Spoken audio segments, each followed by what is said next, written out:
senhor, boa tarde, obrigado pela presença, um prazer falar com o senhor. Enquanto nós conversávamos, ou enquanto o senhor respondia a Amanda, saiu há pouco a pesquisa Quest de intenção de voto, trazendo que o presidente Lula tem 46% contra 36% do senador Flávio Bolsonaro no segundo turno.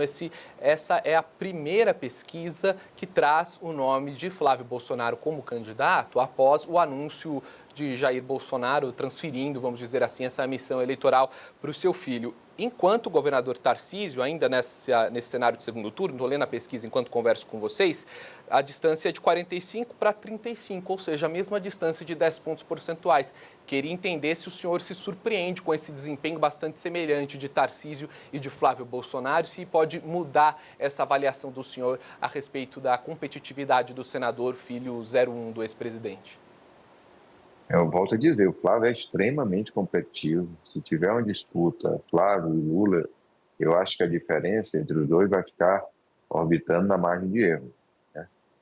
Eu sempre disse que a candidatura do Tarcísio é mais viável por conta da rejeição, que é muito importante numa eleição tão polarizada.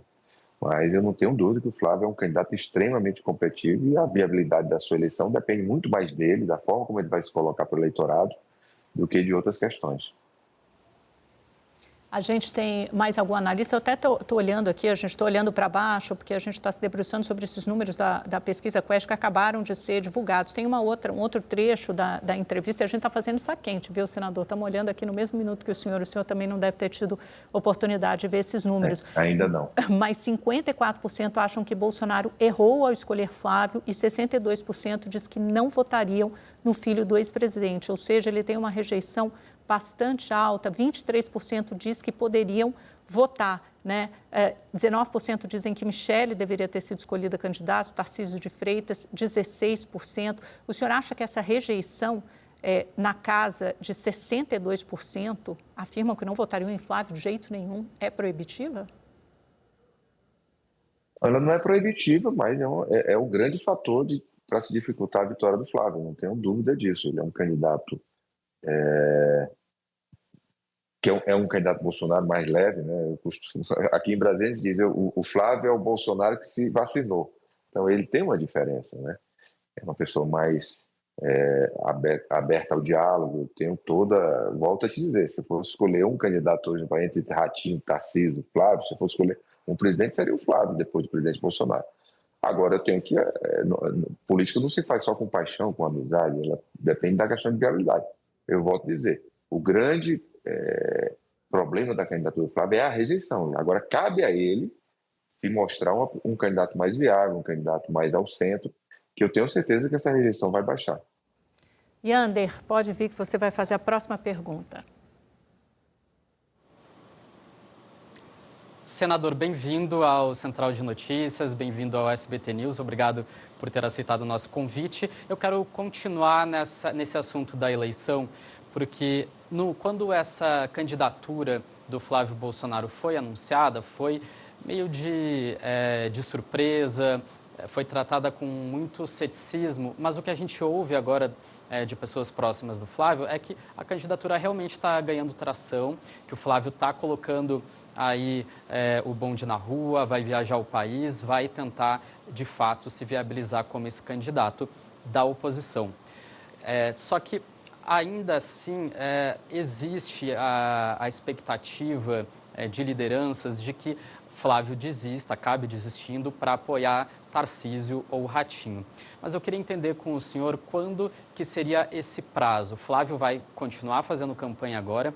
A gente sabe que tem o prazo ali de descompatibilização, que o governador Tarcísio, por exemplo, teria que cumprir até abril, né, para concorrer às eleições, sair ali do governo de São Paulo. Mas, politicamente, quando que seria esse prazo para Flávio desistir da candidatura e apoiar Tarcísio, pensando no tempo da política mesmo, de viabilizar essa candidatura, eventual candidatura de Tarcísio? Olha, hoje, pelas conversas que eu tenho com o Flávio, falo com ele praticamente todos os dias, eu acho que ele é candidato até o final. Não vejo ele desistindo, não. A não ser um fato novo. A própria decisão do próprio presidente Bolsonaro de rever essa candidatura. Agora, se ele for até o mês de fevereiro, eu não acho que tenha mais volta, não. tá certo? Eu considero ele um candidato que ele vai estar rapidamente, não tenho dúvida, à frente do governador Tarcísio nas próprias pesquisas, porque ele, como candidato, o Tarcísio sem ser candidato, é natural que o candidato cresça nas pesquisas, né? Então, eu acho que nós temos que estar com esse cenário definido até o mês de fevereiro. Marcela, vem para cá. A próxima pergunta é sua. Boa tarde, senador. Eu queria trazer um novo assunto. O senhor é considerado ali o padrinho político do presidente da Câmara, Hugo Motta, que neste ano aí enfrentou críticas da esquerda à direita, também vem enfrentando uma turbulência com o Supremo Tribunal Federal. Nas últimas semanas cresceram as críticas em relação ao Hugo Motta, dizendo que ele está fragilizado, que ele perdeu o comando do plenário, ele não teria mais condições de comandar a casa e ainda ele tem, né, mais um ano de mandato. O senhor considera essas críticas justas?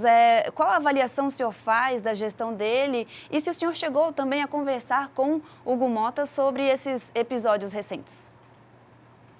Olha, eu não tenho dúvida que nenhum político vivo nesse país poderia fazer melhor que o Hugo Motta. O Hugo hoje é vítima da radicalização do nosso país. Não tem ninguém que possa sair de uma forma positiva das discussões que aconteceram esse ano na Câmara. O Hugo é fruto da radicalização do PT, da radicalização do PL, radicalização do Bolsonaro, radicalização do Lula, radicalização do Ciro, radicalização do Arthur. Então, uma série de situações hoje o país perdeu muito do seu bom senso, tá certo? Eu não tenho dúvida que o Hugo é uma pessoa que é respeitada, querida pela Câmara, certo?